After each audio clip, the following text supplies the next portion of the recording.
GITA, ये acronyms हमने पढ़े। उसके अलावा क्या पढ़ा? हमने पढ़ा चैप्टर 2 के वर्स नंबर 2 में भगवान शब्द की परिभाषा दी गई, डेफिनेशन ऑफ गॉड। ये बहुत इम्पोर्टेंट है, भगवान शब्द की परिभाषा। अगर हमें ये परिभाषा पता होगी तो हम फंसेंगे नहीं, क्योंकि कलयुग के समय में एक लक्षण लिखा है कलयुग का कि कलयुग में जो भगवान होगा उसे भगवान नहीं मानेंगे, जो भगवान नहीं होगा उसे भगवान की तरह पूजा और माना जाएगा। आपको पता है साउथ में रजनीकांत का मंदिर है, यू नो दैट? शिव जी को भगवान स्वीकार नहीं करते हैं, लेकिन रजनीकांत का 40सा भी पढ़ते हैं, उनका अभिषेक होता है, उनका प्रसाद बनता है, वो बटता है भोग लगने के बाद। This is the situation in this material world in Kaliyuga. So इस तरह से भगवान शब्द की परिभाषा दी गई है ताकि हम पहचान सकें किसको भगवान स्वीकार करना है। कम से कम जो भगवान नहीं है कम से कम उसको स्वीकार न करें, क्योंकि तो बहुत बड़ा इल्यूजन हो गया ना। माया से निकलने के लिए हम उससे बड़ी माया के अंधकार में चले जाएं, वैसा हो गया।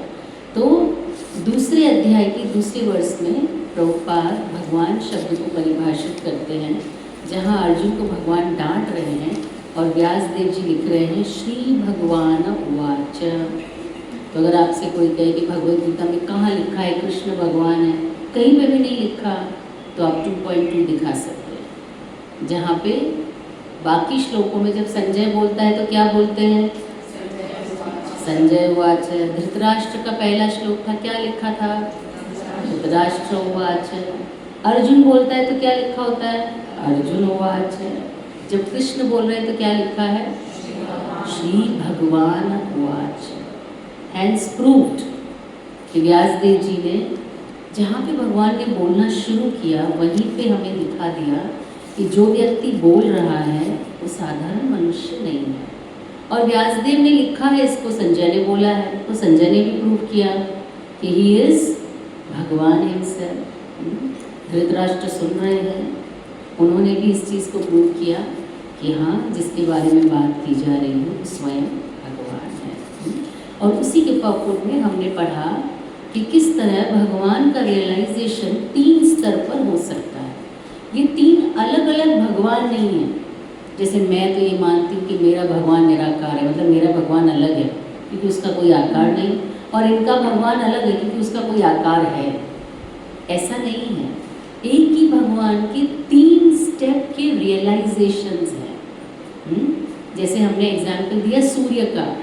जब सूर्य आकाश में निकलता है और धूप चारों ओर हो जाती है तो हम धूप को देख के समझ जाते हैं कि सूर्य आकाश में है। क्या धूप और सूरज को अलग अलग कर सकते हैं? हम कह सकते हैं कि मुझे धूप तो चाहिए, सूरज नहीं चाहिए। सूरज चाहिए एक्चुअली, धूप नहीं जमती मेरे को। हम कह सकते हैं ऐसा? नहीं, because they are the aspect of, this is the aspect of sun, जो सनलाइट है। तो ऐसे ही भगवान के अंग से जो कांति निकलती है, तेज निकलता है, दैट इज ब्रह्म ज्योति, जिसे जो निराकार को मानने वाले हैं उन्होंने वहीं तक भगवान को देखा है, अंग कांति तक, तो वो ये मानते हैं कि यही भगवान है। ये सच भी है लेकिन पूरा सच भी नहीं है, झूठ तो नहीं है, है ना। अगर धूप है और हमने कहा कि देखो सूर्य आ गया है तो ये झूठ तो नहीं है, लेकिन ये पूरा सच भी नहीं है, सच का एक पक्ष है। उसके बाद हमने पढ़ा कि सूर्य स्वयं हम आकाश में देखते हैं, ये भगवान का परमात्मा रियलाइजेशन है। मतलब परमात्मा जो सबके हृदय में रहते हैं। मेरा भगवान तो परमात्मा है जो सबके हृदय में रहता है, कण कण में वास करता है। मैं किसी साकार भगवान को नहीं मानती, लेकिन ये भी भगवान का एक पार्शियल रियलाइजेशन है। कंप्लीट रियलाइजेशन क्या है कि भगवान ब्रह्म ज्योति भी है क्योंकि उन्हीं के अंग की कांति है। भगवान अपना विस्तार सबके हृदय में परमात्मा के रूप में करते हैं। कर सकते हैं कि नहीं? कर सकते हैं। अपनी शक्ति के द्वारा, अपनी पोटेंसी के द्वारा भगवान सबके हृदय में परमात्मा के रूप में भी रहते हैं। लेकिन वही भगवान, उनका अपना एक धाम है जहाँ वो अपने प्रेमी भक्तों के साथ भी वास करते हैं, जिसे हम वैकुंठ या गोलोक कहते हैं। जिसे एक एग्जाम्पल से समझते हैं, इस दुनिया में यहाँ पे इस समय पे किसका रूल चल रहा है? भारत में किसका रूल चल रहा है? नरेंद्र मोदी का, है ना? तो गवर्नेंस के रूप में, अपनी गवर्नेंस के रूप में, अपनी सरकार के रूप में इस समय भारत में व्याप्त है मोदी। जो वो बोलता है वो होना है, जो वो करना चाहता है वो होता है, जिसका जो वाक्य है वही सत्य है। तो अपनी गवर्नेंस के रूप में मोदी इस समय पे पूरे भारत में व्याप्त है। सच है कि झूठ है? सच है। लेकिन क्या मोदी का अपना कोई अस्तित्व नहीं है? है। उसके अपने रिश्तेदार हैं, उसके अपने फ्रेंड्स हैं, उसकी अपनी चॉइसेस हैं। So as a person he also exist and as a government also he exist. तो भगवान अपनी गवर्नेंस के रूप में इस पूरे ब्रह्मांड में व्याप्त है, लेकिन साथ ही साथ वो अपने साकार रूप में अपने भक्तों के साथ भी रहते हैं। सो ये भगवान के 3 एस्पेक्ट हैं, 3 रियलाइजेशन के अलग अलग स्तर हैं। समझ में आया सबको? कोई कंफ्यूजन तो नहीं? रियलाइजेशन तो इंडिविजुअल की थी ना, भगवान तो वही नहीं। एग्जैक्टली। भगवान के 3 एस्पेक्ट हुए या इंडिविजुअल्स के अपने अपने परसेप्शन में? भगवान के एस्पेक्ट्स तो हैं ही, क्योंकि भगवान इन 3 रूप में व्याप्त हैं। लेकिन रियलाइजेशन हमने इसलिए कहा क्योंकि हर व्यक्ति अपने अपने रियलाइजेशन से उनको देखता है। अगर उनके 3 एस्पेक्ट होते नहीं तो आप रियलाइज कैसे करते? You got that? जैसे उनका, अब जैसे सन है, सनलाइट है और सन गॉड है, ये 3 एस्पेक्ट है सन के। तो ये 3 एस्पेक्ट उनके हैं ना, लेकिन आपका रियलाइजेशन है आप सिर्फ सनलाइट तक संतुष्ट हैं। सो ये आपका रियलाइजेशन है, लेकिन उनके भी 3 एस्पेक्ट तो है ही, तभी तो आप उन्हें वहाँ तक रियलाइज़ कर सकते हो। अगर उनका एस्पेक्ट नहीं होता तो आप कितना भी हाईएस्ट ट्राई करते हैं, आप वही ट्राई कर सकते हैं, रियलाइज़ कर सकते हैं जो है। तो ये भगवान के 3 एस्पेक्ट्स भी हैं और ये इंडिविजुअल का रियलाइजेशन भी है। कोई व्यक्ति यहीं तक संतुष्ट है कि मैं हर जीवात्मा में भगवान को देखता हूँ, मुझे बड़ा आनंद होता है और मुझे यही आनंद मेरे लिए इनफ है। लेकिन कोई ये सोचता है कि why he is only sitting in the heart as a, कहते हैं भगवान उपद्रष्टा अनुमंता की तरह हमारे हृदय में बैठते हैं। मतलब वो देखते हैं और अलाउ करते, बोलते नहीं है कुछ। लेकिन एक व्यक्ति चाहता है कि भगवान मेरे साथ बात करें, तब वो उससे ऊपर वाले रियलाइजेशन की तरफ जाना चाहता है, जहाँ भगवान इंडिविजुअली मेरे साथ में रेसिप्रोकेट करें। So this is both way. और हमने देखा कि प्रभुपाद भी अलग अलग शास्त्रों के माध्यम से इस श्लोक के परपोट में बताते हैं कि कैसे इस भगवद गीता के जो वक्ता हैं, जो ये बोल रहे हैं, वो स्वयं भगवान है। किसी को बहुत ज़्यादा ये जानने में इंटरेस्ट हो तो इसको और ज़्यादा पढ़ सकते हैं, और नहीं तो आप मान सकते हैं कि हाँ, इस भगवद गीता के जो वक्ता हैं वो स्वयं भगवान है, कोई साधारण व्यक्ति इसे नहीं बोल रहे हैं। उसके बाद हम आते हैं वर्स नंबर 4 पर।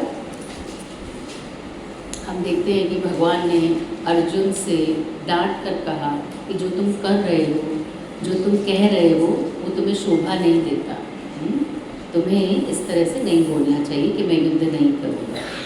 सो इसके बाद अर्जुन भगवान से बोलते हैं, चौथे वाले श्लोक में हम पढ़ेंगे आज। कथम भीष्माहं संख्ये द्रोणं च मधुसूदन इषुभिः प्रतियोत्स्यामि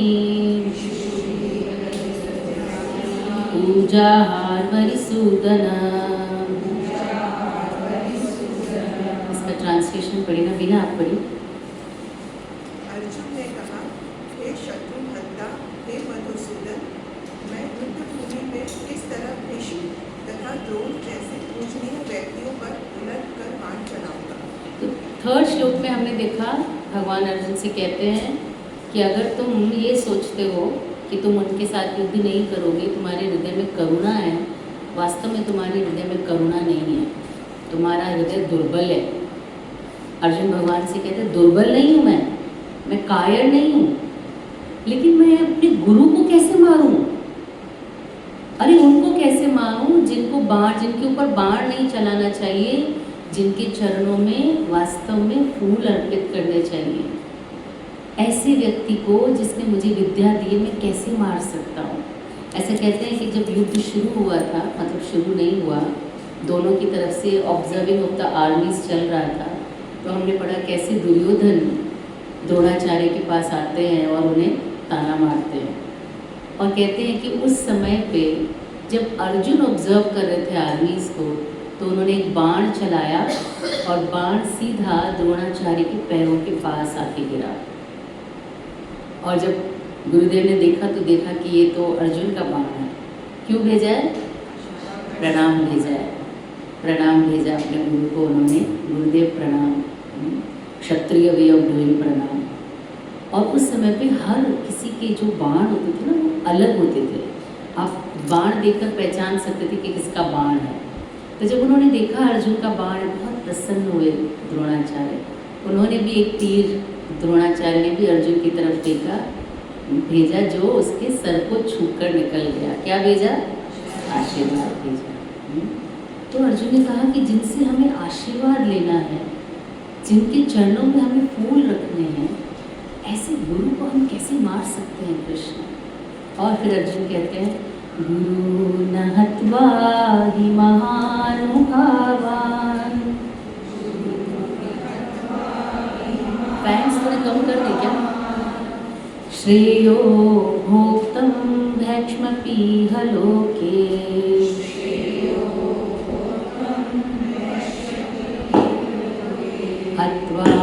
हत्वार्थकामास्तु गुरूनिहैव।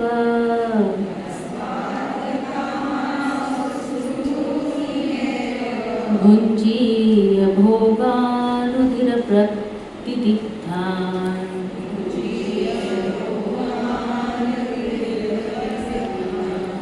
इसका ट्रांसलेशन पढ़िए, आप पढ़ेंगे? दीक्षा हिंदी में है आपके पास?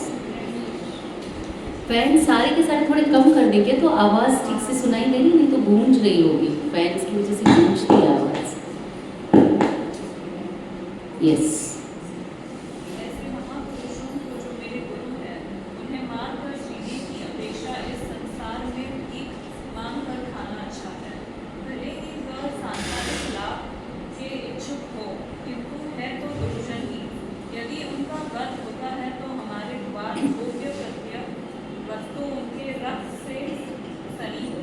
नाइस हिंदी है, अच्छी पढ़ी तुमने। तो कितना अच्छा बात बोला ना अर्जुन ने, मानो भगवान कहे कि तुम्हारे गुरु हैं लेकिन देखो गलत के पक्ष में खड़े हैं ना, भौतिक भोगों की इच्छा तो उनके हृदय में भी है। तो अर्जुन कहता है गुरु ही है ना, अगर उनको भौतिक भोग की इच्छा है, भगवद गीता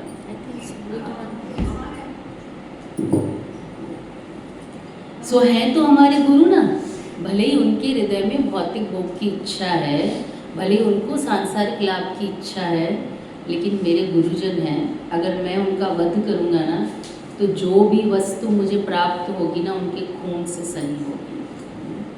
तो एक ऐसा व्यक्ति जिसने बहुत कुछ सहा है, उनकी पत्नी का अपमान हुआ भरी सभा में, भाइयों को मारने की कोशिश की गई, उनके राज्य से उनको बेईमानी से बेदखल कर दिया गया, उनके साथ जुआ खेल के उनके साथ में चीटिंग की गई। ऐसा व्यक्ति भी धर्म के साथ खड़ा होना चाहता है, और जब सामने सब कुछ अधर्म दिख रहा है फिर भी वो धर्म के साथ रहना चाहता है। ये अर्जुन का चरित्र है वास्तव में। तो इस पर्पोर्ट में प्रभुपाद 3 बातें बताते हैं जो हमारे काम की हैं। कई बार हम, क्योंकि कलयुग का समय है, वो तो द्वापर युग का समय था, द्वापर का करीब करीब अंत था, है ना, द्वापर के अंत में ये युद्ध हुआ है, महाभारत का युद्ध। तो उस समय पे हम देखते हैं कि गुरु के चरित्र में गिरावट दिख रही है, गुरु का चरित्र ठीक नहीं है। लेकिन अब तो कलयुग आ गया, अब तो कहते हैं कि सबसे सरल तरीका है लोगों को ठगने का, वो क्या है? Saffron colour. कहते हैं कि सैफरन कलर ने अपना जो रेपुटेशन है ना वो खो दिया है, क्योंकि चोर भी अगर कोई सैफरन कपड़ा पहन के बैठ जाता है ना तो आने जाने वाला व्यक्ति उसे प्रणाम ही करेगा, उसके साथ बदतमीजी नहीं करेगा।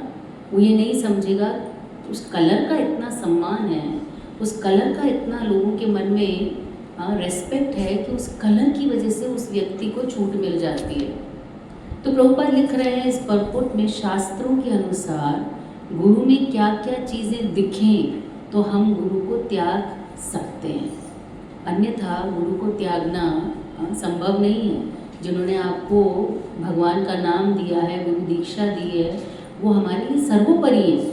लेकिन क्या ऐसी परिस्थितियाँ बनती हैं जिसमें आपको गुरु को त्याग देना चाहिए?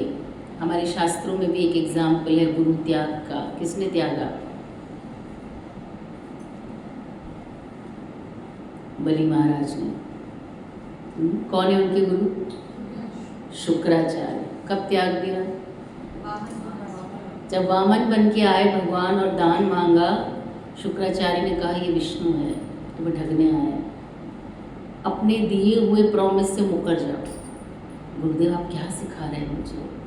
शास्त्रों में लिखा है कि अगर आप किसी को दान देने का संकल्प ले लें तो जो आपने दान देने के लिए बोला है वो आपको देना ही होगा।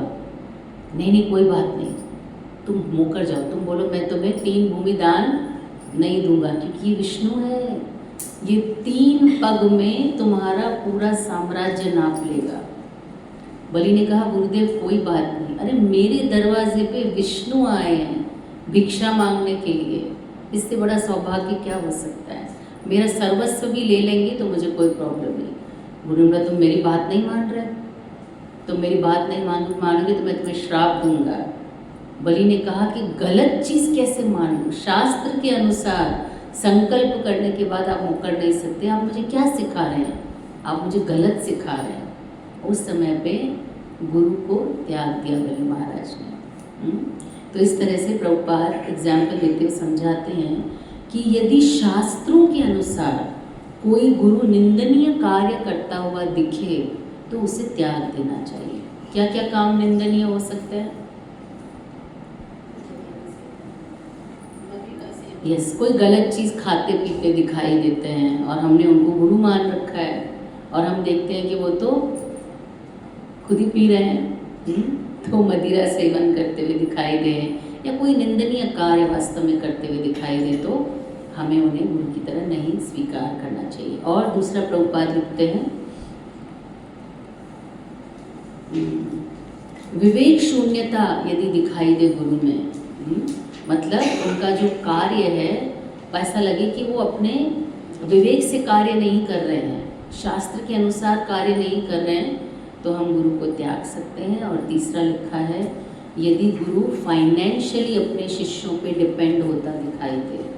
गुरु का कार्य होता है भगवान का नाम देना, शिष्यों के आध्यात्मिक जीवन का उद्धार करना, लेकिन अगर वो आध्यात्मिक की जगह मटीरियली अपने शिष्यों पे डिपेंड होते दिखाई देते हैं तो उस गुरु को हम त्याग सकते हैं। तो इस समय पे द्रोणाचार्य कहाँ पे गलत दिख रहा है जो भगवान कह रहे हैं कि शिष्य गुरु का पद खो चुके हैं द्रोणाचार्य? क्या गड़बड़ दिख रही है द्रोणाचार्य में? फाइनेंशियली डिपेंडेंट है किस पे? दुर्योधन पे। बहुत अच्छा। और वेरी नाइस, विवेक शून्यता, वेरी नाइस। और कुछ दिख रहा है? द्रौपदी के वस्त्रहरण के समय he was silent, he was silent, निंदनीय कर्म। तो इस तरह से भगवान अर्जुन से कहते हैं कि वास्तव में गुरु का पद खो चुके हैं द्रोणाचार्य। और अर्जुन इस तरह से भगवान से कहता हुआ 7वें श्लोक पे आएंगे हम। This is very very important shloka. इस श्लोका को हमें लर्न करना है। आपका जो 2nd चैप्टर का एग्ज़ाम होगा उसमें 4 श्लोक आएंगे, उसमें से ये एक श्लोक है। इसे आप अगर रोज़ पढ़ेंगे तो ये एक प्रार्थना है भगवान को। कुछ दिन पहले मेरे पास एक वीडियो आया था, शायद पुंडरिक महाराज उसमें कह रहे थे कि जीवन में अगर आप किसी भी कठिन परिस्थिति में फंस जाएं तो आप भगवान के सामने जाइए और एक मंत्र का उच्चारण कीजिए और भगवान से कहिए मेरी सहायता करो, मैं डिसीजन नहीं ले पा रही, तो आपका वो काम 2 दिन में हो जाएगा भगवान के आशीर्वाद से। तो मंत्र कौन सा है? ये मंत्र पढ़ा है उन्होंने। इसको पढ़ेंगे हम लोग, मेरे पीछे पीछे दोहराइए। कार्पण्यदोषो अपहात् स्वभाव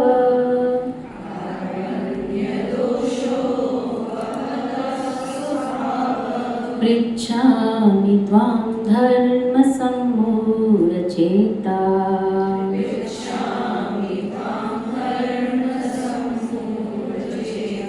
यत् श्रेयस्यान्निश्चितं ब्रूहि तन्मे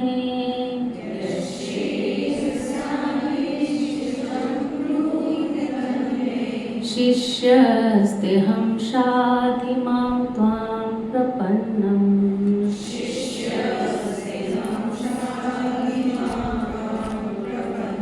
इसका ट्रांसलेशन पढ़िए दीप्ति, आपके पास हिंदी में।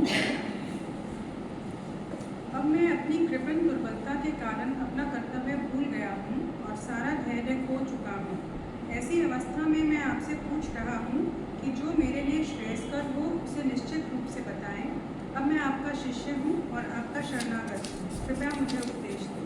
देखिए, एक चीज़ तो इस श्लोक से ये समझ में आती है कि जब तक हम भगवान की शरणागति नहीं लेंगे तब तक भगवान हमसे अपने हृदय की बात नहीं कहेंगे। हम जब भगवान के पास जाते हैं तो हम भगवान से लिस्ट मांगते हैं, एक लिस्ट लेके जाते हैं, धनम देही, जन्म देही, गाड़ी देही, बंगला देही, और वो भी फ्री में देही। ज़्यादा से ज़्यादा मैं आपको 5100 देही, बस इससे ज़्यादा का हमारा बॉन्ड नहीं बनता भगवान के साथ। लेकिन यदि हम भगवान के साथ कपट रहित होकर निश्चल मन से जाकर कहेंगे कि आप मुझे रास्ता बताइए, सही और गलत की मेरे को पहचान नहीं है, आपको पहचान है, आप सत्य से मेरा परिचय कराइए। जब निश्चल भाव के साथ भगवान के पास जाएंगे, बिना किसी अल्टीरियर मोटिव के, कोई मटेरियल डिज़ायर लेके नहीं जाएंगे, तब भगवान हमारे साथ रेसिप्रोकेट ज़रूर करेंगे। क्योंकि जितना उत्सुक हम हैं ना भगवान से बात करने के लिए, उससे कहीं ज़्यादा भगवान उत्सुक हैं हमसे बात करने के लिए। अगर बेटा फॉरेन से आने वाला होता है, माँ ज़्यादा एक्साइटेड होती है या बेटा ज़्यादा एक्साइटेड होता है? माँ ज़्यादा एक्साइटेड होती है। अच्छा, ये भी पता आएगा तो सर पे काम ही पड़ने वाला है है ना? आएगा तो कमरा भी गंदा करेगा, 100 उसकी फरमाइशें भी होंगी, 5 मिनट उसके पास मेरे साथ बैठ के बात करने का टाइम भी नहीं होगा, सेवा ही करनी पड़ेगी बच्चे की, आएगा तो। लेकिन फिर भी माँ को उत्सुकता होती है। ऐसे ही कृष्ण हमारी माँ है, हमारे पिता हैं, उन्हें पता है हम जाएंगे तो बेढंगे ही हैं, किसी काम की नहीं है, लेकिन हमसे ज़्यादा वो उत्सुक हैं हमसे मिलने के लिए। तो यदि हम उत्सुकता दिखाते हैं, भगवान कहीं ज़्यादा उत्सुक हैं हमारे लिए। तो पहला काम भगवान से हम कहेंगे शिष्यस्ते अहम्, स्वीकार कर लीजिए मुझे नहीं समझ में आ रहा, आप गुरु बनकर मेरी सहायता कीजिए समझने में कि मैं क्या करूं। तो भगवान जब अर्जुन को डांटते हैं, अर्जुन को मित्र की तरह डांटते हैं, लेकिन अर्जुन अब मित्रता के रिश्ते से नीचे आ गया।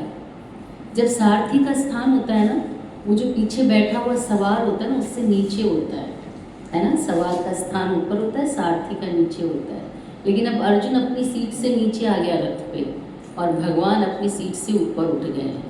ये एक सही रिश्ता है गुरु और शिष्य का। जब किसी को कोई वस्तु देनी हो ना, तो ऊपर से नीचे दे सकते हैं। एक बार एक मटका सबको पानी पिलाता है, सुराही सबको पानी पिलाती है, तो उसके पास ग्लास आया, ग्लास का ऐसे जग होता है ना, मिट्टी का जग सुराही बोलते हैं, तो ऐसे करके पानी डाला ग्लास में, फिर कटोरी आई, मुझे भी कुछ पिला दो, फिर उसमें भी पानी डाल दिया, सबको पानी पिला रहा है। तो सुराही के ऊपर एक ढक्कन लगा हुआ था, उसने बोला तुम सबको पानी पिला रहे हो, मैं पूरा दिन रात तुम्हारे साथ रहती हूँ, मुझे कभी नहीं पानी पिलाया तुमने, तो सर पे चढ़ के बैठी तो कैसे पानी पिलाओ, नीचे उतरेगी, हाँ मेरे नीचे आएगी तब तो पिलाऊंगा। यदि हम ज्ञान प्राप्त करना चाहते हैं तो हमारे अंदर विनम्रता बहुत ज़रूरी है। किसी के सर पे बैठकर या किसी के कनपट्टी पे बंदूक लगा के आप नहीं कह सकते कि गिव मी द नॉलेज। हमारे लॉकर का नंबर जो होता है ना, कोड नंबर, हम किस किस को बताते हैं? बताते हैं किसी को हमारे लॉकर का कोड नंबर? नहीं बताते ना। जो हमारे बहुत करीब हैं, जिनके ऊपर हमें फुल कॉन्फिडेंस है, हम उसको बताते हैं, सारी दुनिया को नहीं बताते। तो ये भगवत गीता भी प्रेम का रहस्य है और हर श्लोका दिख रहा है, हम पढ़ सकते हैं, लेकिन कोडेड है। आप इसे डिकोड नहीं कर सकते यदि आपके हृदय में या हमारे हृदय में शरणागति की भावना ना हो।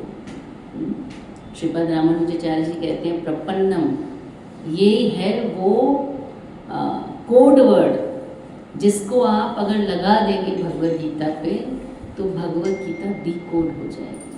आप उसे समझ पाएंगे भगवान क्या कह रहे हैं और उसको कैसे अपनी लाइफ में अप्लाई करना है, आप समझ पाएंगे यदि आपके हृदय में शरणागति है तो। अन्यथा ये नॉलेज है, हो सकता है आपको श्लोकास याद हो जाए, हो सकता है आपको बहुत अच्छा ज्ञान समझ में आ जाए, लेकिन प्रेम हृदय में नहीं आएगा, क्योंकि ये सारे श्लोका कोडेड है। इनको डीकोड करने की एक ही चाबी है। What is that?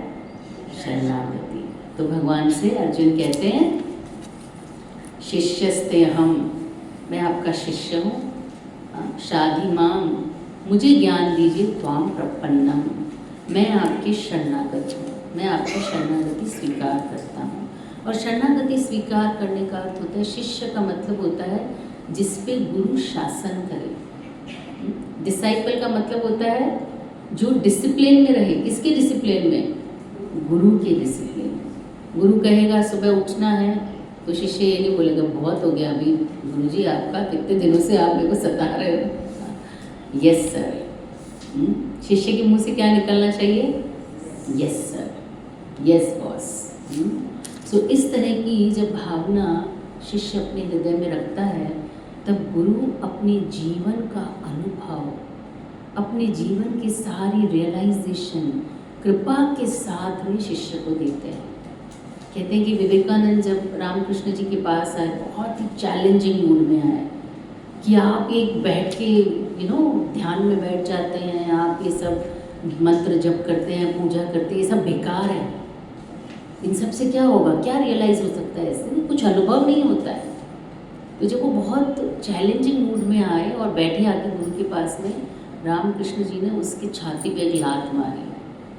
कहते हैं कि वो एक लात जब विवेकानंद जी की छाती पे पड़ी, हृदय पे पड़ी, तो 2 घंटे तक वो एक ही जगह बैठे रहे स्तब्ध। और उसके बाद जब वो उठे तो उनके चरणों में गिर पड़े, गुरुदेव मैंने सब अनुभव कर लिया। किसी को पता नहीं बाकी लोगों को कि विवेकानंद ने क्या अनुभव किया, रामकृष्ण ने उनको क्या दिया, लेकिन ये जो दिव्य ज्ञान है वो गुरु की कृपा से हमें प्राप्त होता है।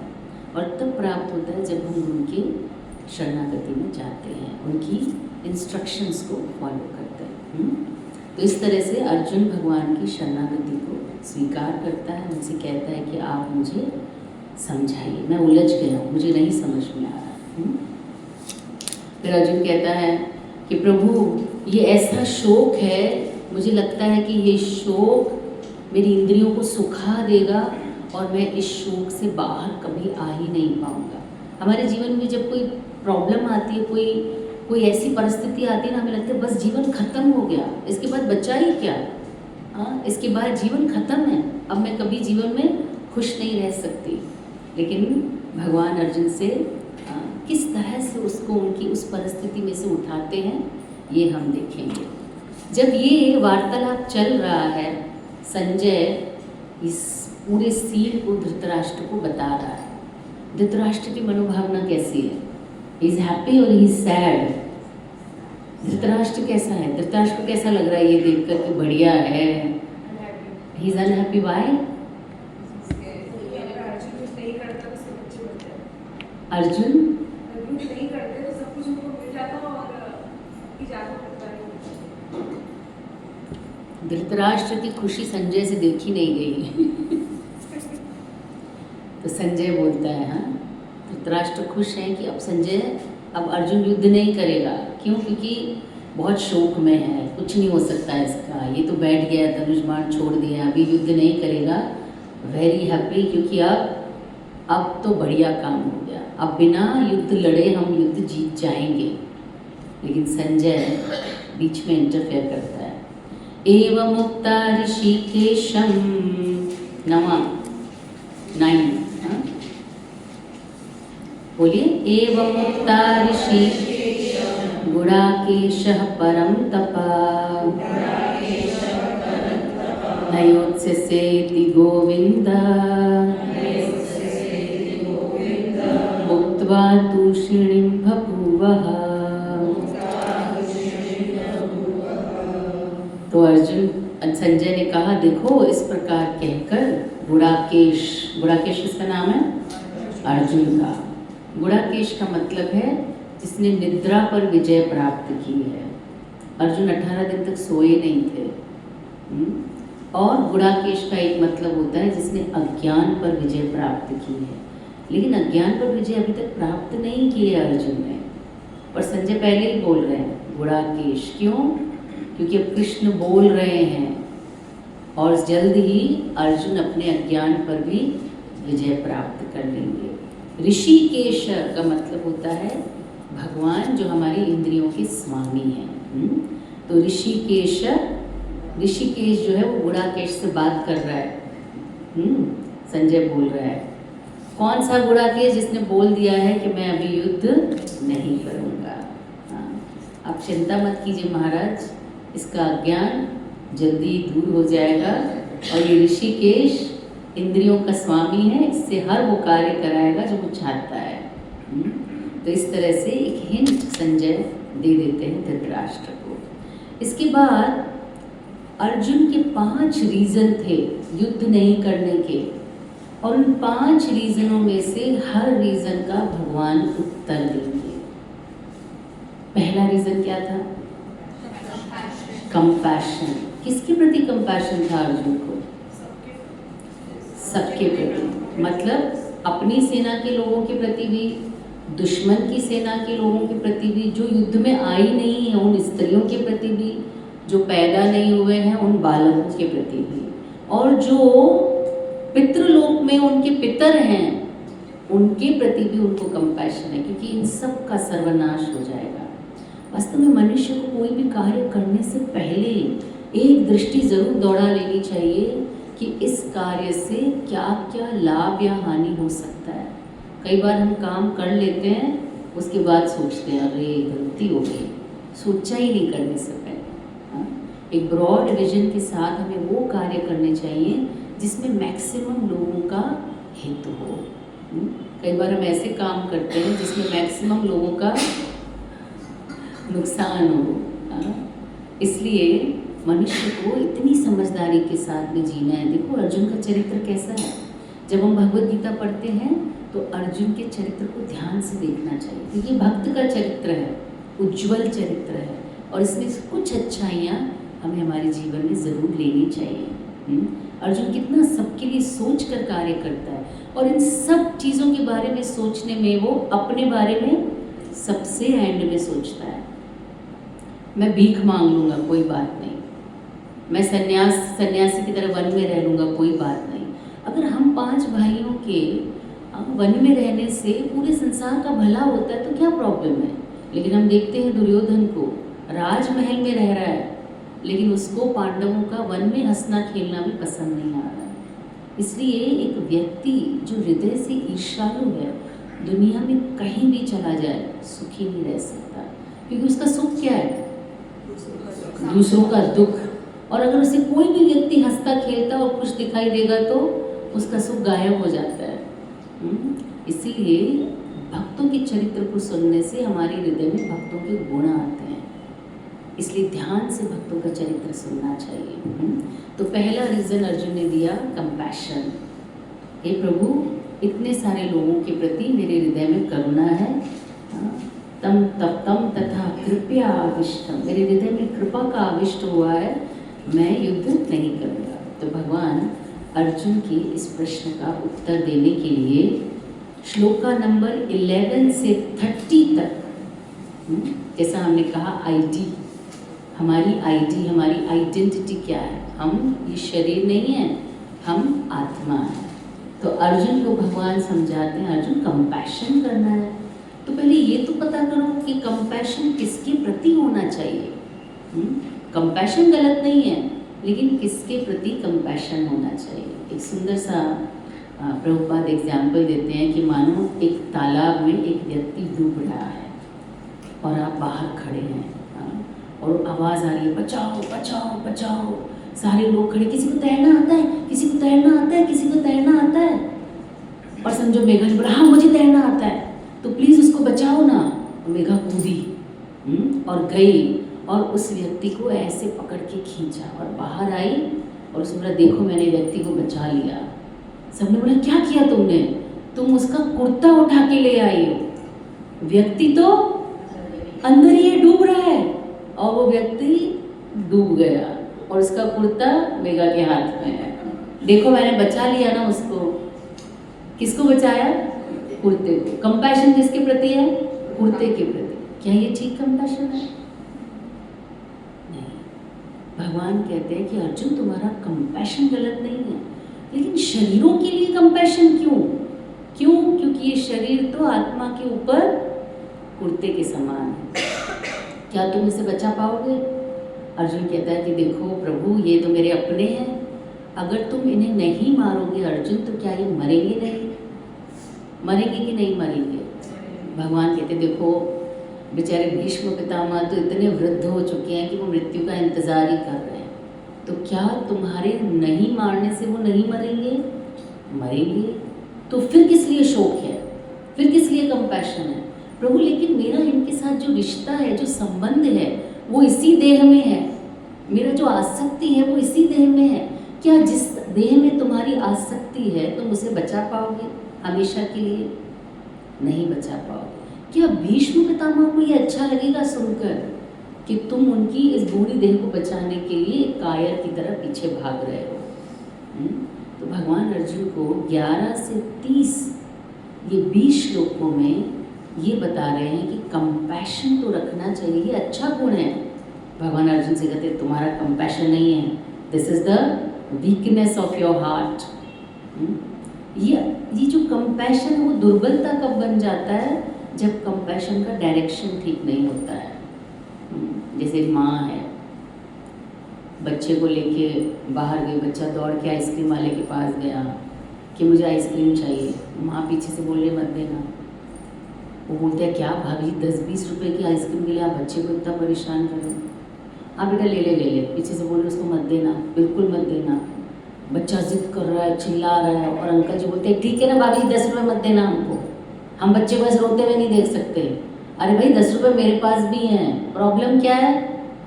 उसका गला बहुत ख़राब है, वो आइसक्रीम खाएगा तो रात को इंजेक्शन लगानी पड़ेगी उसको। तो माँ ने कंपैशन दिखाया है, दुकानदार ने कंपैशन दिखाया। बाह्य दृष्टि से ऐसा लग सकता है कि माँ तो बच्चे को खिला नहीं रही है, डांट रही है, और दुकानदार अच्छा है बेचारा, 10 रुपये भी नहीं लिए, बोला मैं दे देता हूँ उसको आइसक्रीम। कितना कंपैशन है उसके हृदय में। लेकिन वास्तविक कंपैशन किसके हृदय में है? माँ के हृदय में, क्योंकि वो बच्चे का हित चाहती है। सो यदि हम शरीरों के हित तक सीमित हैं तो हमारा कंपैशन भी सीमित है। भगवान अर्जुन से कहते हैं कंपैशन को ब्रॉड करो। कहाँ तक ले जाओ? आत्मा के हित तक ले जाओ।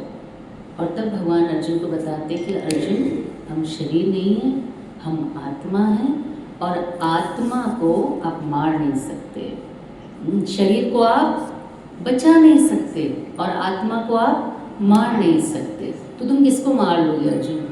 किसको मारोगे? क्यों? क्योंकि जो खड़े हैं वो शरीर नहीं है, ये आत्माएं हैं, तुम इनको मार ही नहीं सकते। तो जिसे तुम मार नहीं सकते उसके लिए शोक क्यों? और जिसे तुम बचा ही नहीं सकते उसके लिए शोक क्यों? तो इस तरह से 11 से 30 के कुछ श्लोकास हम पढ़ेंगे और बाकी आप घर से पढ़ के आएंगे। इन 20 श्लोकों में आत्मा के स्वभाव का, आत्मा के साइज का, आत्मा के गुणों का वर्णन है। और ये आत्मा कौन है? आत्मा कौन है? ये हम हैं। जी आपने क्या कहा? मनुष्य। हाँ, एक्चुअली मनुष्य मात्र आत्मा नहीं है। जितने भी जीव संसार में दिख रहे हैं, चाहे जिस भी योनि में हो, पेड़ में हो, जानवर की योनि में हो, मनुष्य की योनि में हो, सबके सब आत्मा है। We all are souls in different dresses, different bodies. तो भगवान आत्मा की गुणों का वर्णन करते हैं। ये वास्तव में हमारा वर्णन है। जीव, हमने 5 विषय पढ़े थे भगवद गीता के, उसमें एक विषय है जीव, और इस जीव का क्या स्वभाव है इसका वर्णन इन 20 श्लोकों में है। तो इसे आप पढ़ के आएंगे। कुछ श्लोक हम पढ़ते हैं। पहला श्लोक, श्री भगवान उवाच, ये 11वां नंबर श्लोक है। इसे भगवद गीता का बीज भी कहते हैं। यहाँ से भगवान ने भगवद गीता का ज्ञान देना शुरू किया। अब तक तो बात कर रहे थे, अर्जुन को डांट रहे थे, लेकिन जैसे ही अर्जुन ने कहा शिष्यस्ते अहम्, तो भगवान ने उसको ज्ञान देना शुरू किया। जैसे ही सुराही के ऊपर का ढक्कन नीचे आया, सुराही ने पानी पिलाया।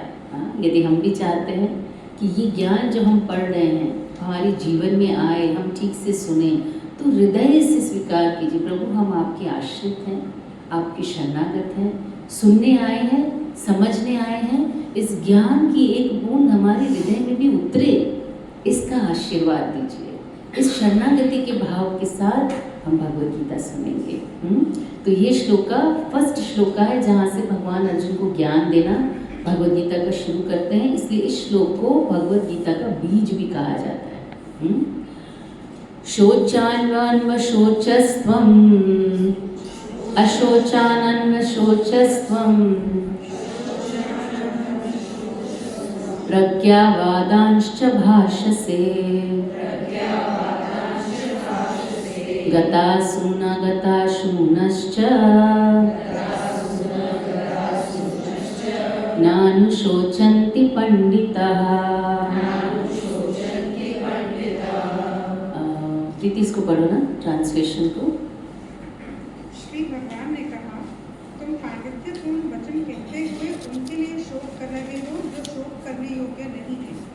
जो विद्वान होते हैं वे न तो जीवित के लिए न ही मृत के लिए शोक करते। तो भगवान अर्जुन से कह रहे, तुम पांडित्यपूर्ण बातें तो बहुत कर रहे हो, पंडित की तरह बड़ा मेरे को लॉजिक दे रहे हो, बड़े आर्ग्यूमेंट दे रहे हो कि मेरे मन में कंपैशन है, मेरे बहुत सारे रीज़न है, मैं क्यों नहीं लड़ना चाहता। बहुत पंडितों की तरह बातें कर रहे हो। जब हम किसी को ऐसे कहते तुम बड़े पंडितों की तरह बातें कर रहे हो, इसका मतलब क्या है? वो नहीं, हाँ, मतलब ज्ञानी की तरह बात तो कर रहे हो पर ज्ञानी हो नहीं। जैसे हम बोले अरे बड़े डॉक्टर बन रही है तुम, तो इसका मतलब तुम बन रही हो, तुम डॉक्टर हो नहीं। तुम्हारे अंदर डॉक्टर जैसी स्किल दिख नहीं रही। तो भगवान कह रहे हो बड़ा पंडित की तरह बात कर रहे हो अर्जुन, मेरे को आर्ग्यूमेंट दे रहे हो, मैं युद्ध क्यों नहीं करता।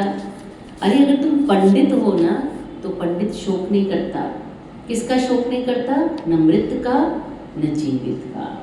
क्यों? क्योंकि पंडित जानता है।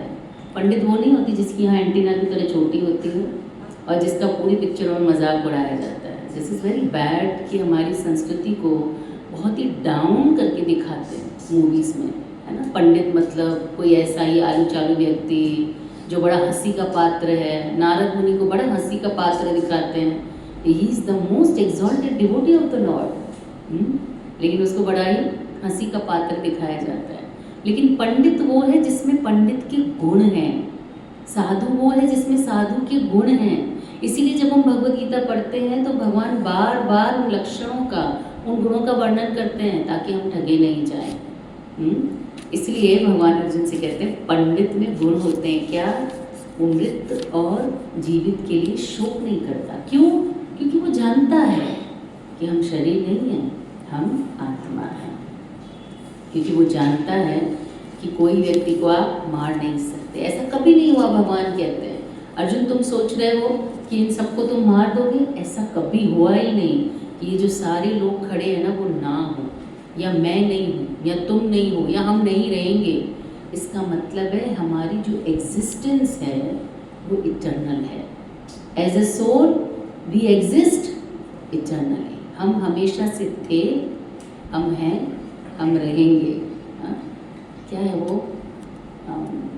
जीवन के साथ भी, जीवन के बाद भी हम हमेशा रहेंगे, and it's a good news. So Arjun को एक एग्जाम्पल देके भगवान समझाते हैं। This is also very important shloka of Bhagavad Gita 13 देहिनोऽस्मिन् यथा देहे कौमारं यौवनं जरा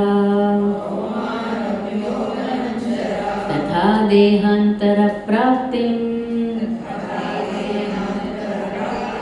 धीरस्तत्र न मुह्यते। आप पढ़ेंगे? हिंदी में है आपके पास, इंग्लिश है? आप पढ़िए। इंग्लिश किसके पास हिंदी है? थोड़ा सा लाउडली शी कैन रीड। जिस प्रकार शरीर धारी आत्मा इस शरीर में बाल्यावस्था से तरुणावस्था में पहुंची और फिर वृद्धावस्था में निरंतर अग्रसर होता रहता है, उसी प्रकार मृत्यु होने पर आत्मा दूसरे शरीर में चला जाता है। धीर व्यक्ति ऐसे परिवर्तन से मोह को प्राप्त नहीं होता। भगवान कहते हैं अर्जुन देखो, तुम जब छोटे थे 5 साल के, जब तुम पैदा हुए, फिर तुम 5 साल के हुए, कहाँ है वो शरीर? वो शरीर है? नहीं है। वो शरीर चले गए, लेकिन तुम तो वही हो। फिर हम युवा हो जाते हैं, फिर हम युवा हो जाते हैं तो हमारे बचपन का शरीर चला जाता है, फिर हम वृद्ध हो जाते हैं तो फिर वो यंग एज का, टीन एज का शरीर चला जाता है। इसे हम सबसे ज़्यादा याद करते हैं, है ना? जब मैं छोटी बच्ची थी जब मैं यंग अडल्ट थी, मेरे स्कूल में थी, कितने सारे लड़कों ने मुझे प्रपोज किया। बड़े हम चाव से अपनी पिक्चर्स देखते हैं और याद करते हैं, है ना? तो ये जो शरीर थे वो कहाँ गए? अर्जुन कहाँ गए वो शरीर? वो शरीर चले गए। इसी जन्म में हमारी आत्मा ने कितने शरीर बदल दिए। जब हम पैदा हुए थे इतना सा हमारा शरीर था, फिर हम बच्चे हुए, फिर हम जवान हुए, फिर हम बूढ़े हो गए। ये सारे शरीर आत्मा ने हमारे सामने बदले हैं, लेकिन हमने उसका शोक किया नहीं किया। तो फिर जब मृत्यु होती है तब फाइनली आत्मा इस शरीर को छोड़कर दूसरे शरीर में चली जाती है, और धीर व्यक्ति इसके लिए शोकग्रस्त नहीं होते। तो अर्जुन कहता है प्रभु, लेकिन मेरी आसक्ति है मेरे अपनों के साथ, इस शरीर के साथ। वास्तव में आसक्ति किसके साथ है? आत्मा को तो हमने देखा ही नहीं, किसके साथ आसक्ति है? शरीर के साथ। तो मेरी इनके शरीर के साथ आसक्ति है, क्या करूं? तो भगवान कहते हैं मात्रा स्पर्शास्तु कौन्तेय शीतोष्णा सुख दुःखदा आगमापायनो अनित्यं तान् तितिक्षस्व भारत। भगवान कहते हैं अर्जुन तुम मृत्यु लोक में हो, और मृत्यु लोक में सबको मृत्यु आती ही है। इसका कोई उपाय है? बहुत सालों से, बहुत युगों से प्रयास कर रहे हैं। ऐसा नहीं कि साइंटिस्ट अभी भी नया कॉन्सेप्ट लेकर आए हैं कि हम अमर हो जाएंगे। इससे पहले भी बहुत लोगों ने प्रयास किया अमर होने का। किसने किसने किया? हिरण्यकशिपु ने किया, ब्रह्मा जी से कॉन्ट्रैक्ट साइन कराया, अंदर न मरूं, बाहर न मरूं, ऊपर न मरूं, नीचे न मरूं, मनुष्य से नहीं, पशु से नहीं, देवी देवता से नहीं, जितनी भी पॉसिबिलिटीज़ हो सकती हैं मृत्यु की, सुबह नहीं, शाम नहीं, जितनी भी पॉसिबिलिटीज़ हो सकती हैं मृत्यु की, वो सारी कॉन्ट्रैक्ट में लिख के ब्रह्मा जी से साइन करा लिया। कि उस कॉन्ट्रैक्ट को पढ़ के उसने सोचा मेरी मृत्यु तो अब संभव ही नहीं है। मृत्यु हुई कि नहीं हुई? ऐसे ही बहुत सारे ऐसे आसुरिक लोग मृत्यु को स्वीकार नहीं करते और पूरा प्रयास करते हैं कि हम इस भौतिक जगत में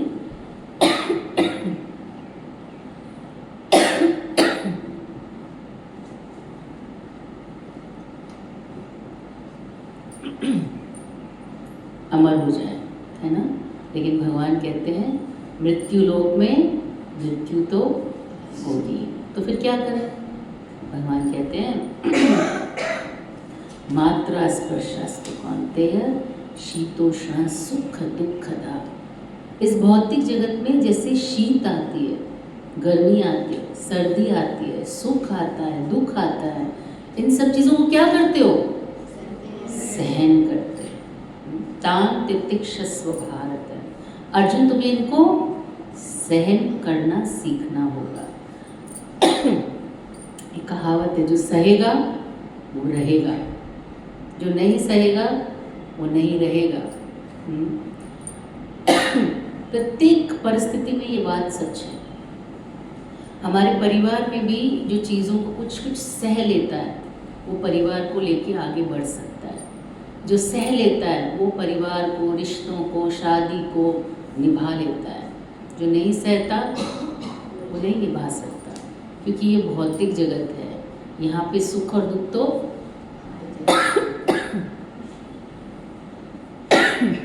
आएगा ही। तो भगवान कहते हैं इस सुख और दुख से तुम्हें विचलित नहीं होना चाहिए। अगर तुम्हारे अपने इसमें मृत्यु को प्राप्त होते हैं तो इस दुख को आपको सहन करना पड़ेगा, क्योंकि अगर आप नहीं बीमार होंगे तो भी तो वो मरेंगे। इस दुख को तो आपको सहन करना ही है। तो इस तरह से भगवान अर्जुन को समझाते हैं। और आगे भगवान बहुत सारे श्लोकों में, जितने भी श्लोक आगे आप पढ़ते हैं उसमें भगवान आत्मा के गुणों का वर्णन करते हैं कि आत्मा कैसी होती है। भगवान अर्जुन से कहते हैं, अर्जुन देखो, शरीर तो मर जाएंगे क्योंकि ये तो मरने वाले हैं, लेकिन आत्मा की दृष्टि से देखोगे वो कभी नहीं मरती। 20th पे आइए।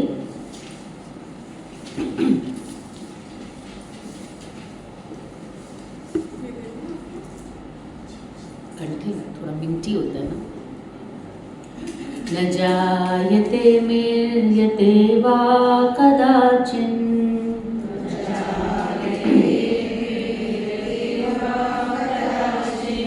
नायं भूत्वा भवितवा न भूयः।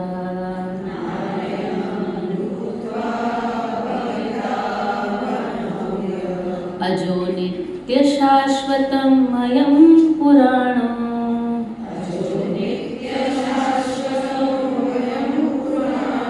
न हन्यते हन्यमाने शरीरे।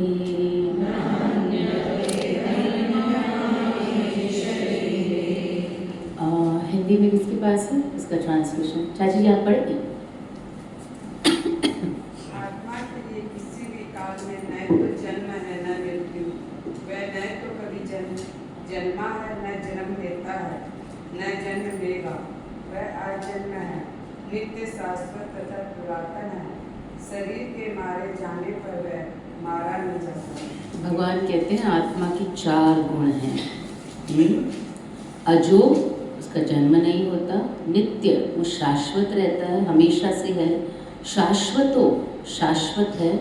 और पुराणो, पुरातन है, मतलब हमेशा से है, हमेशा रहेगा। तो ये 4 गुण हैं आत्मा के। अगर कोई पूछे आत्मा के गुण क्या हैं, तो ये 4 गुण हैं। अजो नित्य शाश्वतम अयम पुराणो। तो अर्जुन, आत्मा की दृष्टि से देखो तो आप शरीर के मारे जाने पर आत्मा को मार नहीं सकते। तो मानो अर्जुन पूछे कि क्या दिक्कत है आत्मा को। हो सकता है कि मैं सिंपल हथियारों से उसको नहीं मार सकता, लेकिन मेरे पास तो एकदम दिव्य अस्त्र है। वायु अस्त्र है, जल अस्त्र है, आकाश अस्त्र है, अग्नि अस्त्र है, तो उनसे तो हम आत्मा को मार सकते हैं। तो भगवान कहते हैं 23 में, नैनं छिन्दन्ति शस्त्राणि नैनं दहति पावक न चैवं क्लेदयन्तापो न शोषयति मारुतः। आप पढ़ेंगे पीछे पीछे? हाँ, हिंदी में। यह आत्मा न तो कभी किसी शस्त्र द्वारा खंड किया जा सकता है, न अग्नि द्वारा जलाया जा सकता है, न जल द्वारा भिगोया या वायु द्वारा सुखाया जा सकता है। भगवान कहते भाई मेरा अंश है, मेरे बच्चे को भौतिक जगत में आना था तो भेज दिया यहाँ पे, लेकिन ऐसा प्रोटेक्ट करके भेजा है भगवान ने आत्मा को, ना आप उसे काट सकते हो, न जला सकते हो, न सुखा सकते हो, न भिगो सकते हो। आत्मा को आप नुकसान पहुँचा ही नहीं सकते। तो फिर भगवान अर्जुन से कहते हैं, देखो जैसे पुराने वस्त्र त्याग कर, अगर आपका वस्त्र पुराना हो जाए, फटा पुराना हो जाए तो बोलिए बहुत बेकार हो गया, इसको निकालो अभी, नया वस्त्र पहनो। तो भगवान कहते हैं जैसे पुराने वस्त्र त्याग कर व्यक्ति नए वस्त्र पहनता है, ऐसे ही आत्मा भी जब शरीर रहने के काबिल नहीं रहता, पुराना हो जाता है, तो शरीर को त्याग कर नया शरीर धारण करती है। जैसे हम नया वस्त्र पहन के खुश होते हैं ना, ऐसे ही भीष्म द्रोण अपने पुराने शरीर त्याग कर नए शरीर में सुखी हो जाएंगे। 22 नंबर 22। हाँ, वांसासि जीर्णानि यथा विहाय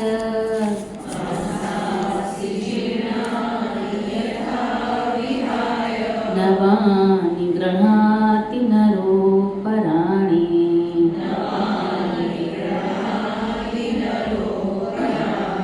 तथा शरीराणि विहाय जीर्णाम्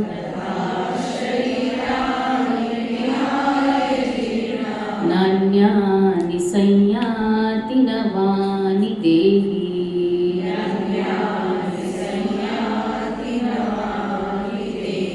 मेरे पढ़ो इसको, हिंदी में भी डिफिकल्ट आवाज दें, आप पढ़ेंगे। इस प्रकार मनुष्य पुराने वस्त्रों को त्याग कर नए वस्त्र धारण करता है, उसी प्रकार आत्मा पुराने तथा व्यर्थ के शरीरों को त्याग कर नवीन भौतिक शरीर धारण करता है।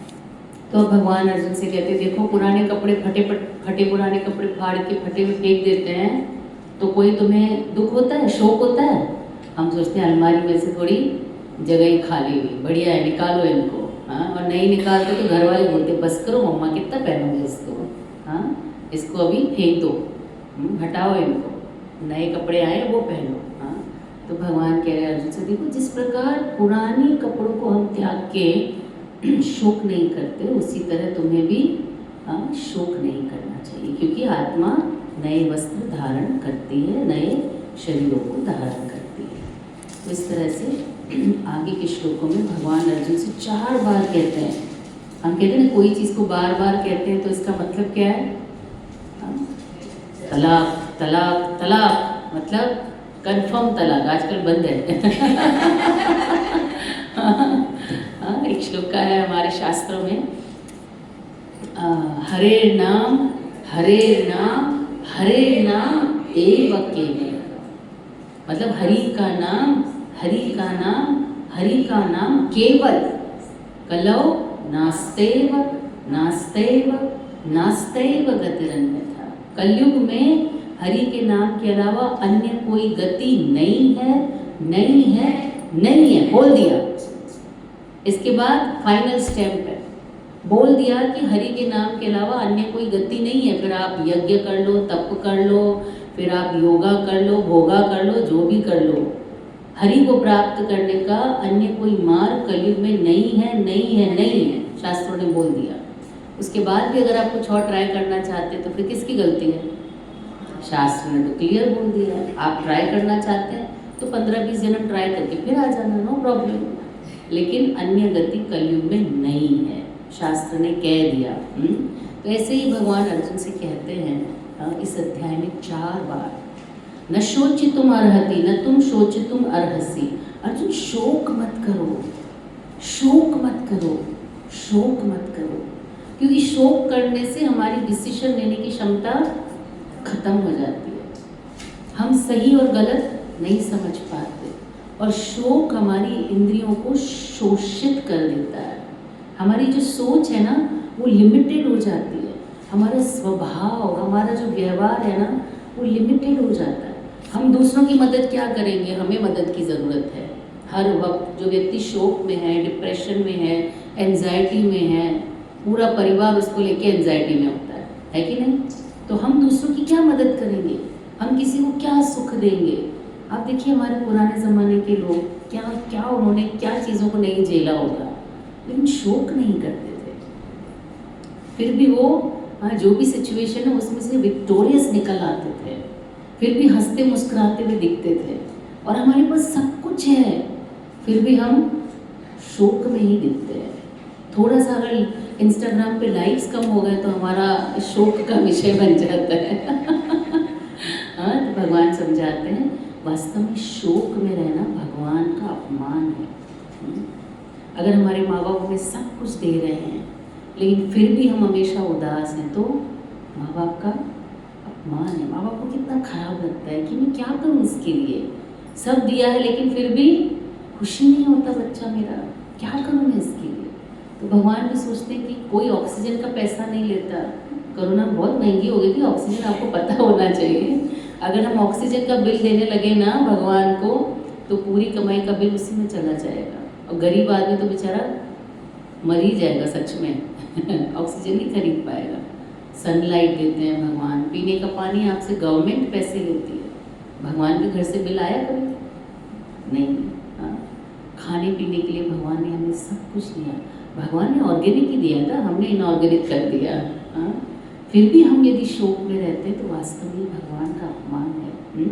तो आइए श्लोका नंबर 25 पे एक ही शब्द हम पढ़ेंगे जो भगवान बार बार अर्जुन से बोल रहे हैं। नानुशोचितुम अर्हसि, भगवान कहते हैं अर्जुन शरीरों के लिए शोक मत करो। आइए 26 पे,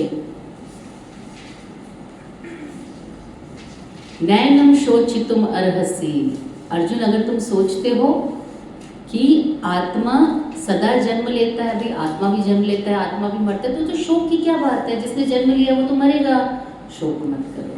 फिर आइए 27 पे, न त्वं शोचितुम अर्हसि, अर्जुन शोक मत करो, क्यों, जातस्य हि ध्रुवो मृत्यु, ध्रुवम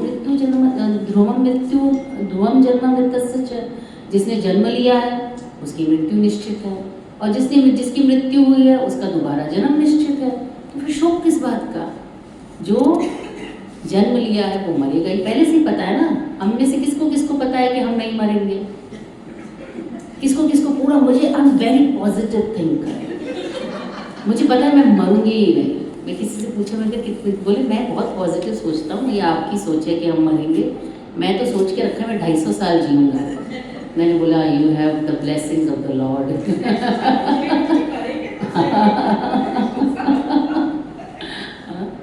तो भगवान कहते हैं कि जिसने जन्म लिया उसकी मृत्यु निश्चित, we come with expiry date, बस वो दिख नहीं रही है हमें। और जिसकी मृत्यु हुई है उसका पुनर्जन्म भी निश्चित है। तो फिर क्यों तुम शोक करते हो अर्जुन। तो भगवान बार बार अर्जुन से कहते हैं न तुम शोचितुम अर्हसि। तो आज आपका होमवर्क है कि आपको 7 दिन तक लिखिए, अपना अपना होमवर्क लिखिए। 7 डेज तक आपको ऑब्जर्व करना है अपने आप को कि 7 दिन में परिस्थिति जो भी हो मैं शोक नहीं करूँगी। 7 days I will be happy whole day. तो हम तो जीवन में खुश होने के लिए ही आए थे, है ना, लेकिन यही एक काम है जो हम करना भूल जाते हैं, खुश होना। हमारी खुशी बहुत ज़्यादा डिपेंडेंट है हमारे साधनों पे, मुझे क्या मिला है और मैं क्या चाहती हूँ, लेकिन खुशी कंप्लीटली फ्री है इन चीज़ों से। एक गली में छोटा बच्चा है बेगर का, वो भी हैंडपम्प पे नहा के नाचता हुआ खुश होता हुआ दिखाई देता है। इसका मतलब है खुशी साधनों पे डिपेंड नहीं करती है। ये अंतर की भावना है जिसे हमें चूज़ करना है। I choose to be happy, ये मेरी चॉइस है। सो हम 7 दिन तक भगवान के इस शब्द को याद रखेंगे, न तुम शोचितुम अर्हसि, शोक मत करो। शोक करने की कोई वजह नहीं है। तो आपके सामने बहुत सारी वजह आने वाली है इन 7 दिनों में शोक करने की, लेकिन हम खुद को याद दिलाएंगे शोक मत करो। भगवान ने कहा शोक करने की कोई वजह नहीं है। और अपने रियलाइजेशन हम 7 दिन के बाद शेयर करेंगे। आपकी लर्निंग श्लोका में है 2.7 और 2.30 इस हफ्ते की।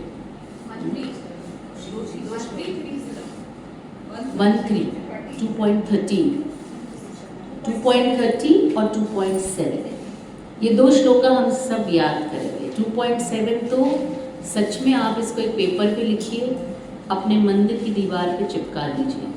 जितनी बार भी आप मंदिर में जाते हैं, प्रणाम करते हैं, इस श्लोका को पढ़िए और भगवान से प्रार्थना कीजिए कि मुझे गाइड कीजिए मेरी लाइफ में। शिष्यस्ते अहम शाधिमां त्वां प्रपन्नामि। सो 2.7 और 2.30 आपके लर्निंग श्लोकास हैं। न तुम शोचितुम अर्हसि आपका होमवर्क है। अब किसी को कोई क्वेश्चन हो तो हम ले सकते हैं। 5:15 हो गए। आज हमने GITA के 2 पार्ट क्लियर किए। पहला, G इज फॉर गुरु। अर्जुन ने भगवान को गुरु के रूप में स्वीकार किया। ये था 1 to 10 तक। और 11 to 30 was I is for identity. What is my identity? भगवान समझाते, your identity is you are a soul. I am a soul, you are a soul, we never ever die. The body is the coat which covers you and I, we never ever die. तो भगवान ने इस identity को हमें दिया। आज से हमारी आइडेंटिटी बदल गई है। अब तक हमें पता नहीं था, लेकिन अब हमें पता है। भगवान ने हमें आईडी दिया है। आपको पता है आइडेंटिटी चेंज होने से हमारा पूरा जीवन बदल जाता है। इस बारे में विचार कीजिएगा इस पूरे हफ्ते। एक लड़की शादी से पहले बेटी होती है, शादी के बाद उसकी आईडी बदल जाती है। क्या हो जाती है वो? क्या उसकी ड्यूटीज, उसका जीवन बदल जाता है सिर्फ आईडी बदलने से? हम सब तो स्त्रियां हैं, हम इस चीज़ को समझ सकते हैं कि कितना चेंज हो जाता है हमारी आईडी चेंज होने से। तो हम अपने आप को अब तक शरीर समझ रहे हैं, भगवान ने आज हमारी आईडी चेंज की है। इससे हमारे जीवन में बदलाव आना चाहिए। एक लड़की अगर ससुराल में आकर भी 10 बजे उठती है और नींद में से उठ के नाइट सूट में बाहर आके बोलती है मम्मा नाश्ता दो, तो मम्मा को उसको बताना पड़ेगा बेटा your ID is change now. अब आपको नाश्ता मांगना नहीं है, अब आपको बनाना है और सबको खिलाना है।